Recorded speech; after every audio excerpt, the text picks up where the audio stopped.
tater round has more surface space to get crispy. Yeah. The round, you only get kind of that, a percentage of it. We always As you order go extra rounds- crispy. Oh, I do too. Leave that in the deep fryer just a little bit Exactly longer. right. I do my hash browns that way. Kel's always rolling her eyes like, really? You got to make it crispy. All right, let's get this show on the road here.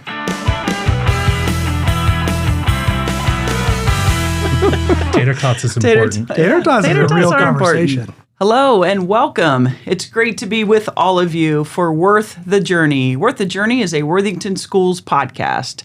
And my name is Angie Adrian, and I get to serve Worthington Schools as the Assistant Superintendent of Academics. And I'm Jeff Maddox. I am the Director of Human Resources for the Worthington Schools. And together, Jeff and I are your hosts for this podcast and really appreciate you taking the time to hear the stories of those that we get to work alongside of in Worthington Schools. Today's podcast is about healthy eating and healthy eating habits in Worthington Schools. Jeff, you and I have to remember that it is about healthy eating. I'm all for because healthy. we can get on some tangents about eating because we both enjoy eating, although it's not always healthy. We try, Yeah. but it's not always healthy. Depends on who defines healthy, right? It does. So, I agree with that. the concept of a corn dog, there's corn in there, and there's tater tots or There's tater rounds, and there's potatoes in there. Some kind of meat, especially if it's a turkey dog. That's supposedly Turkey healthy, dog, right? yeah, That's a absolutely. little healthier. So if you had a chance, for you listeners out there, if you had a chance, that first podcast of this series was a podcast with Nathan Kellenberger, principal at Worthing Way Middle School. And if you haven't had a chance to listen to that, I encourage you to go back and listen to that. That was about healthy relationships in Worthington Schools.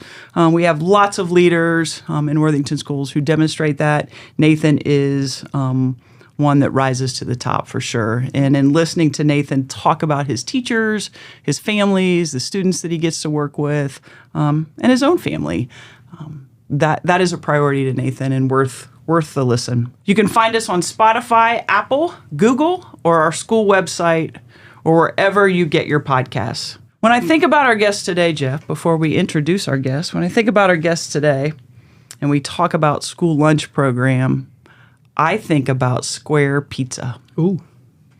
With the tiny little pepperonis. Or the I'm going sausage, kind of like the sausage balls. Back. Okay. I don't really remember. Do they have sausage balls? Oh, Yes. Sam. Keep going. Okay, I thought you were What going to just mention happened, Bosco Sam? sticks. Why did you give me that note to say that? I was trying to tee you up again. Sausage crumbles. Sus, thank you. There's a name, and I couldn't come up with it. Oh, man. Sausage crumbles. This doesn't sound right. Piece that together. This is gold. What do you? Oh, man. This is what I'm here for. Oh, Sausage rolls. we're like 2 minutes into this. I'm sweating already. Oh, thanks for coming, Sam. Yeah, thanks for having me. Let's do this again. Do we want to do it again? Can you get something out of that, Corey? You're really going to make him work for it. All right. If you want to hear more, Yes. Thanks for coming, Sam. Have a good night. So today on our podcast, we have Chef Sam. Chef Sam has brought much excitement to our school lunch program by building trusting relationships with our staff, excitement with our students, and an overall focus for Worthington Schools on healthy food choices. And just maybe you might find him outside of your school with a grill, flipping some dogs and some burgers for our students. He's the master at that. He's been under a tent quite a bit this spring, but he's out there with our kids. Yeah, a little bit of rain. Welcome, Sam. Thank you. Thank you for having me. I'm honored to be here. And the tent has come in handy a lot during the spring. It's rained every day for the last 75 days. Yes, it seems like that. I've been under the tent 4 of my 5 cookouts so far this spring. I bet. So Share with us a little bit about you, your family, what you'd like our audience to know about you. So I don't know if the audience should know that much about me, but after, so I went to culinary school at Columbus Culinary Institute, and from there I did a externship with Aramark. It's a food service contractor. Did that at Honda R&D. I was there for about 8 years before I realized that I need something different. Need to move on. The business dining world is it's a little different. You have your set lunch times. It's kind of like schools. It's bulk cooking. It gets a little crazy. You're cooking for, I'll use air quotes, adults as opposed to kids. I realized that needed to make a change, and I was looking through Indeed, and I saw a job listing for a district chef for Dublin City Schools, and I thought to myself, how is that? This can't be right. It's a mistake. I'm going to apply for it. Applied for it. Actually, our food service director now, Brian Hunt, was the director in Dublin at the time. So interviewed with him and realized that it was probably the best decision. Being in the schools is way different than cooking in business dining or restaurants. I don't have any restaurant experience, but it's a totally different world. Captive audience, kids as opposed to adults. Very different world. I was in Dublin for about 4 years, and then I finally got over here when Brian got the go-ahead to bring in a district chef. Since then, we've done a lot of cool things in the schools where meal counts are growing. Cookouts have been a big thing. And outside of work, I have 3 kids at home. So I try to learn a little bit from them to bring into work. But my kids are probably the pickiest eaters, and I'm pretty picky too. I have a 9-year-old son, Quinn, and then I have 5-year-old twin girls, Gemma and Layla. Of course, my wife, Helena, who we've been together for 18 years. Let's make sure we get this right, Sam. I know. I thought about that this morning when Mr. Kellenberger was trying to do his math in his head. Yes, he was. It'll be 18 years in December. I was trying to figure out how to bring this into our podcast today, but you bring it up, so I'm going to kind of capitalize on that. But yesterday I ran into Brian Hunt, right? So I was downstairs, and Brian said, Sam's a little nervous about the interview, and certainly wants to make sure he does well. And he said, I have a story to tell you, though, about Sam when he was in Dublin. And he said, Sam came from a different background than school. And so you just shared that. You mentioned. And so I have a picture that I want to show you. Oh, no, not that one. No, the audience obviously can't see it, but he shared this picture with me because Brian shared a story with me and became a little emotional in talking about you and relationships and how you build relationships with kids. In particular, a student not in Worthington schools, but when he got to watch you, when he hired you in Dublin, work with this student, Brian said, Sam's my guy. Like, I'm going to hire Sam, and I want to continue to work with Sam because of the way Sam interacts with students. And so I have a picture, and you may know exactly which student this is, but I'll say to our audience, it's a picture of Sam, and Sam's kneeling down next to a student who is a wheelchair user. And so it's my assumption that Sam has a story about this student, but I'm showing it to Sam now. Yeah. And Sam's got a big smile on his face and Yeah. remembers this student. But according to Brian Hunt, you made a big difference in this student's life. Do you want to share a little bit about this student? It's kind of funny being a chef in schools. You walk in, you have the jacket on. I wear a gray jacket now, but I was wearing the white jacket. Some kids are like, "Are you a doctor? Are you a doctor?" I'm like, "No, I'm a chef." "You're a chef? Why are you here? Why are you here?" So you kind of use the term loosely. You're kind of the celebrity walking through the schools.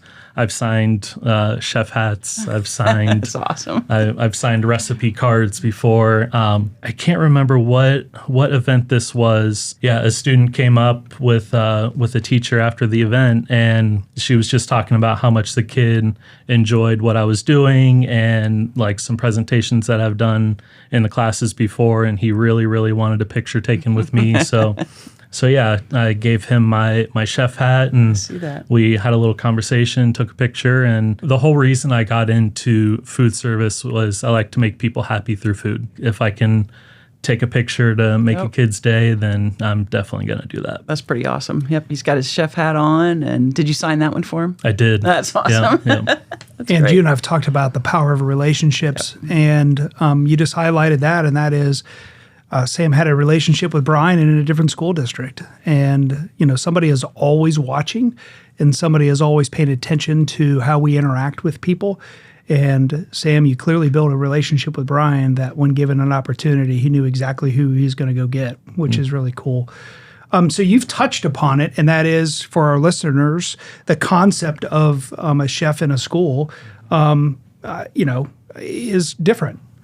Take us through, and this is going to be a funny question to you, but take us through a typical day of Chef Sam. I figured I would get that question, and a lot of people say, "What do you do?" A lot of times I have to think about it. I do this, I do this, I do this. I think it all boils down to I do whatever I need to do to service the kids. I'm doing the cookouts, I'm doing ordering, managing order guides, sampling products, meeting with the kids to find out what they like, doing surveys with the kids, meeting with, like today we did a meeting with a student council at McCord on some breakfast items. Every day is different. I think that's the exciting thing about my job is that it's not monotonous at all. Kind of going back to when I started working with Brian, I asked him on my first day, what do I do?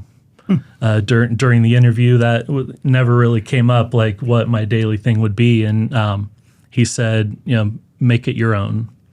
And I'm like, okay, I'll do that. So at that point, and it was the same thing here. I'm the first district chef for the Worthington schools. So, the whole thing has been, make it my own. And I've always been one that I feel like I'm not doing enough. And sometimes that's good, sometimes that's bad. I feel like I should do more for the kids in our district, but there's only how many days in a school year? 186, something like that. I've observed you with our kitchen staff. So we have really strong kitchen staff in all of our buildings. But you know them. Mm-hmm. You're in the kitchen with them, talking with them. When I've been back there, you walk in, everybody knows you. Talk to us a little bit about the effectiveness of our kitchen staff and what they also do for our district. Our kitchen staff they're special. Yeah. It takes a special group of people to do what they do every single day. And you talk about building relationships. You can go in there during a lunch period and they can serve 300 kids and they'll know every student's name. And even before they put in their numbers on the pen pad, they know who's coming through the line. A day with them is kind of like with me. You never know what's going to happen. Right. The power went out. Okay, what do? We figure it out. That's kind of been my whole thing since I started. I don't know, we'll figure it out. They absolutely figure it out. And I try to help them as much as I can. They're in those buildings every day. They're with those kids every day. They know the schedules and they can, at the drop of a hat, just go from one thing to another. Sometimes they're the first ones that the kids see when they walk into the school. They're getting breakfast. That's going to get them through until lunch. They're going to come in and get lunch and they're going to get through the end of the day. They always have a smile on their face. Even if it's a tough day, sometimes the guy that makes the menus puts some more difficult things to serve. So it might be a tougher serving day, but they still have a smile on their face. And if they can put up with me, they can put up with anybody. Yeah, it's a very special group that we have, and they're amazing. I think it's so cool that we're a school district that values the voices of the students, and we take time to survey the students and ask them what would they like to see on the menu, and they actually help you build menus as well. Talk with us about that student input process. What does that look like, and what has come out of that? You have this captive audience in the schools, so you want to know what they want, what they don't like. And, I always tell them, like, within reason, what do you want? We got to get a lot of kids saying, oh, filet mignon. Well, like, come on. Well, I want that too. I'm coming to that lunch day. Yeah. When I first started, I got into every school and met with a group of kids, 10 or 15 kids, to kind of get an idea of what they think about lunch, what they think about breakfast, so that I have kind of something to go off of if I want to introduce something new. And we'll bring in vendors and bring in samples of different products. The kids will come up, taste it. We ask their feedback. If they don't like it, we're not going to serve it.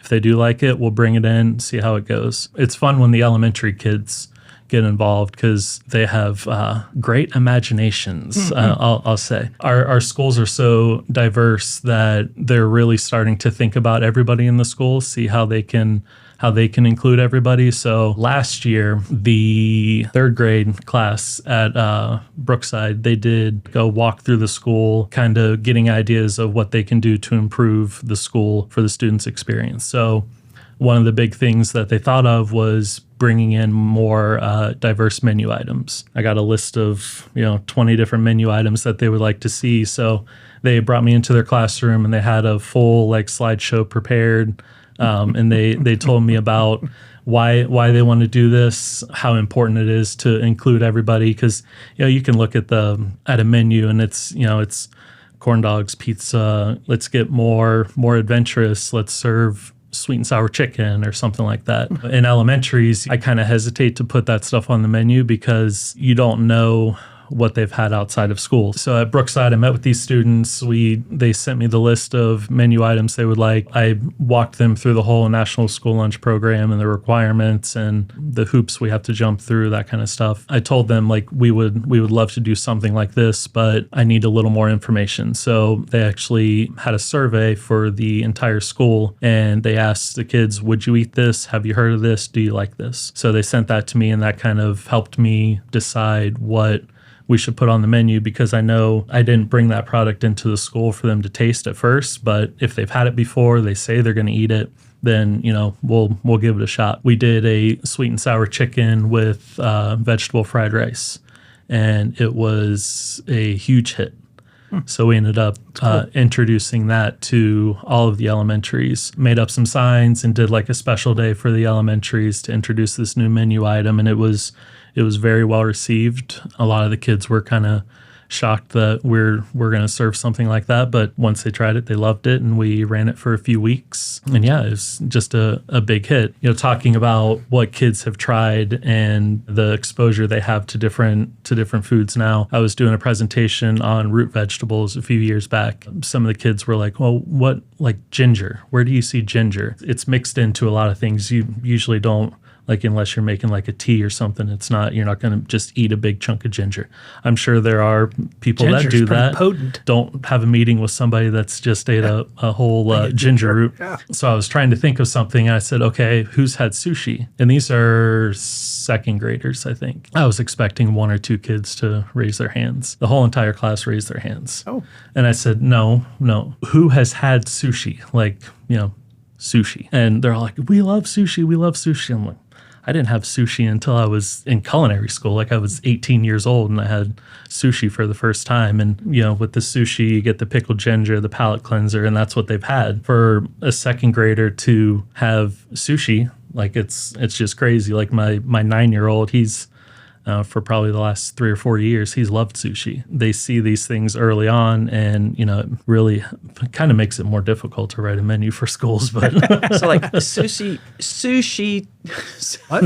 Sushi. What was that? Sally sells sheesh. Yeah, exactly. Show us something else. Exactly. Sweet and sour chicken and sushi choices. Little different than a honey bun and a milkshake, right? I can remember going to that's what I got in high school. It's unreal. Went through the high school line and got my honey bun and and nobody was and asking a us our milkshake, opinion. and nobody asked my opinion. That was what I This wanted. is what it was, and if you want it, great. If you don't, If great. not, yeah, that's pretty cool. And we actually did offer sushi at the high schools before Yeah. COVID. We were doing remember that. a la carte, and I would come Asian in. And fusion, wasn't it? That we were getting it They from? came in there That was- some that too. was- That was that was before. before- That was before. That was before Sam. That was before me. Pre-Sam. Yeah, that was Pre-Sam. Yeah, that was pre-Sam, and then Yeah. and then I came in and rolled the sushi, and we'll probably bring that back at some point. That's cool. If I'm an elementary student, and I just want I'll call it regular lunch, right? I just I know I get choices, but what has to be on my plate with the National School Lunch Program? What has to be included in my lunch? I don't like when people say school lunch. Right. Because Sorry. you're not or regular lunch. Right, When exactly. you're at home, you're like, I think I'm gonna have home lunch today, or I'm gonna go have restaurant lunch today. We serve lunch, and we just happen to be in a school. Okay. So I'll make sure for our that I listeners, correct my including me language. myself, how would you like us to refer to that moving forward? Lunch in school. Lunch. Lunch in What do you have school. for lunch in yeah. school? Now I'll say we are part of the National School Lunch Yes. Program, but Right. Lunch program. Yeah. National School. National Lunch in School program? Yeah, maybe I should lead a charge to Exactly. get that changed. It's kind of tricky because we have these guidelines that we need to follow, and we're in school, so we're teaching these students, what you need to get. A lot of them see it as, okay, this lady's telling me I need to take an apple. I don't want an apple. Well, we need you to take the apple. So it's part of the lunch in school program. So for a school lunch, you have to have whole grains. You have to have milk, protein, fruit and vegetable. So in order to qualify as a lunch in school, I'll just say school lunch. You have Come to the dark side. yeah. But after this, I'm done. So you have to have 3 of those 5 items. So it's a little different at each level. There's a certain amount of grains. So we're supposed to offer for K5. There's a certain amount of grains we're supposed to offer for 6-8 and then 9-12. We're always going to offer fruits and vegetables every day in order for it to qualify as a school lunch.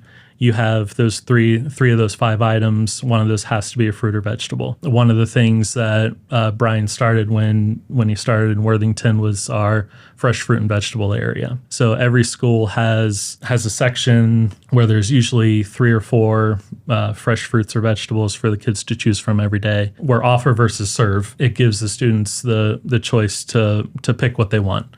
We're offering these items. You can pick whatever you want. If we were just serving it, well, not everybody likes peas. Not everybody likes green beans. So that food's just going to end up in the trash. So we really want the students to take what you're going to eat. We encourage our staff to get creative with like a composed salad, like a 3-bean salad or a pasta salad, a tossed salad. And again, Vegetable medley. Vegetable medley. Yes, whatever type of medley you would like to come up with. School green beans just hit home for me. Yeah. I absolutely love school green beans. I thought you were going to, No, I like school green beans. I wasn't going to cross that line. School green beans. No. Do you eat school green beans at home? I do. I used to love the school lima beans too, but they don't serve those anymore. I don't see lima beans too much. I'm probably one of the only kids that liked them. Was that kid like, you want your lima beans? I'll take your lima beans. Just have a plate full of lima beans. And that, talking about, a plate full of food, we encourage the kids to take what you eat. And if you want an apple, you want cucumbers, you want carrots, take it. We want you to eat. All of that is there for you. Take as much as you need. The fruit and vegetable areas have been a success. Sometimes it's harder for the younger kids to make that choice. It's like, well, I really like an orange. I really like those apple slices. And, we're trying to get kids through as quick as possible. So, our staff helps the kids get through quick and make those good choices that they need for the lunch in school program. So this is a loaded question, and you can pass on this one, unlike what's coming next. And that is, you're always working and you're always thinking creatively. Mm-hmm. Is there anything that you're willing to talk about and share right now that is potentially coming out in the future that could get some folks excited? I think the biggest thing is we're going to be opening these new facilities in Thomas and Kilbourne High School. If you walk through those schools now, I mean, they're tiny, the size of this room that we're in. Sure. You're trying to get 600 kids through, not at once, obviously, different lunch periods, but you try to squeeze all these kids into this small space to get their lunch. And a lot of times that pushes some kids away, like, oh, I don't want to wait in line. I'm going to pack my lunch. So when we open up these new facilities for lunch, it's going to be welcoming. It's going to be bright. We're going to have some new menu items. Thomas, I think it's still in the plans that there's going to be kind of like an action station type of thing. So that's really exciting. And what is an action station? Think about like your hibachi, your Mongolian barbecue. Man. It's kind of endless. Honey bun and a milkshake. It just does. Choices are endless now we'll take the honey bun and put it on a flat top and grill it a little bit. That's pretty cool. So I'm pretty sure it's still in the plans. Yeah. That'll be really fun for the kids to see us cooking the food. A lot of the time, it's everything's out there ready for them. If they can see us cooking burgers for them for lunch, that might be exciting. Might bring in some more kids. And I've done omelets in the schools. I've done breakfast burritos, and they kind of see us making that stuff, and it makes them a little more excited than seeing getting a burrito in a packaged burrito. Probably the hardest part of this interview are the rapid fire questions, and they're just right around the corner. And I think Jeff is ready. Sam? I've been in the lab working on some of these. Nice. Sam is a longtime listener. You know the rules. And that is you can Pass. ask for a pass, and I'm going to wait you out uncomfortably. We're going to have some dead air time. But are you ready? I'm ready. Let's do it. If you could be a star on one TV show, what would it be? The Masters Golf Tournament. Nice. That's a good that's answer. a good That's one. currently going on right now. It is. Rank order these three foods from best to least best. Pizza, burger, taco. You got it. Pizza, burger, taco. In that order. In that order. That's interesting. What would you say, Ange? I would say taco, pizza, burger. I think I'd go burger, pizza, taco. That's interesting. All three of us are different. Corey, what would you have gone with? Burger, taco, pizza. Would you really? Interesting. You can't. Pizza has to be number one. Do you have your own Netflix account or do you use somebody else's? My own. All right, here we go. What is your go-to karaoke song? It's got to be "Don't Stop Believin'." All right, will you please sing it? No. Okay.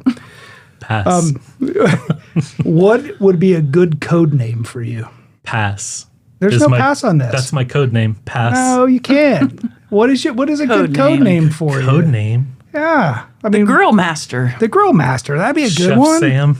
No, that's what they know you as. Code name is Grill Master Sam. Grill Master Sam. I like it. Do you judge people who eat breakfast for dinner, or better yet, dinner for breakfast? You can't eat dinner for breakfast unless it's pizza. So you do, in fact, judge them. Yeah, I guess I do. Okay, fair yeah. enough. You just answered that question. Yeah, but you can eat breakfast for lunch and dinner and snacks.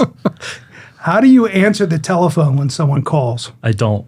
That's not true. You have to answer. No. Like when I call you, you answer the phone. I probably won't. You let it go to voicemail every Yep. time. Yep. You can ask Brian and Lynn. And that's it. I don't That's answer an the phone. Interesting conversation. I'm going to call Chef I'm Sam going to tomorrow totally start and see calling. if he I'm just answers going it. to Me pepper too. him with phone I am calls. too. Grill Master Sam, do you believe in ghosts? Yes. What celebrity would you want to cook for? Tiger Woods. Ooh, interesting. Would you want to travel to the past or the future? The past. The future terrifies me. All right. Do you dip your toe in the pool or go straight cannonball? Cannonball. This is the great build up to the most important question. Yep. What is the greatest cereal of all time? Kicks. All right. Good night, everybody. Who says that? What is that? Kicks? It's the best. What?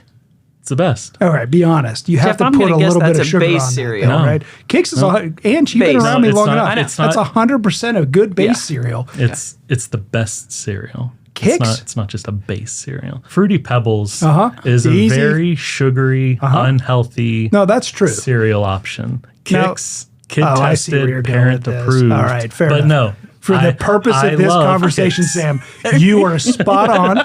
That meets the whole grain expectation. Kicks it is. You're providing healthy eating choices, but you provide a lot of healthy relationships for us too. Our kids love you, and we're lucky. Super I lucky to appreciate have that. you. Thank Thanks you. for being awesome, Sam. Thanks for tuning in to today's Worth the Journey podcast. You can find us on Apple, Spotify, Google, our Worthington Schools website, or wherever you get your podcasts. A big thanks to Corey Carter and our communications team for making this podcast a reality. And of course, to our students at The Ohio State University in the communications department. The journey may not always be easy, but it'll definitely be worth it. Thanks for taking care of each other, and have a great day out there.